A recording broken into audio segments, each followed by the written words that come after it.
Между региональным правительством и Россельхозбанком подписано соглашение о сотрудничестве. Махмуд Али Калиматов отметил, что традиционно в республике есть районы, которые живут исключительно за счет сельского хозяйства.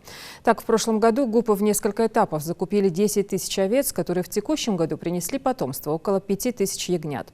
Он подчеркнул, что выделенные государством субсидии на закупку семян, удобрений, горюче-смазочных материалов были израсходованы строго по назначению. Отсюда и такой весомый результат. При этом животных удалось приобрести на доходы предприятий.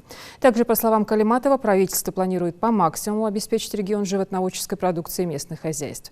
В январе следующего года в Ингушетии будет запущен цех по переработке шерсти овец и будут приниматься меры по развитию молочного комбината и скотобоин. Зампредседателя правления банка Денис Константинов заверил, финансовое учреждение готово вкладывать средства в проекты, развивать в регионе агротуризм и школу фермеров. Россельхозбанк играет огромную роль.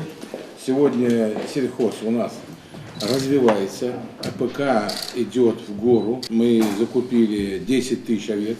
ГУПы у нас начали работать, они ликвидировали все задолженности. По лизингу 500 миллиона мы закрыли. Кроме того, у нас урожайность повысилась, если 2 года назад было 8-10 центнеров с гектара, в этом году за 30. В целом для нас это очень важно, что вы здесь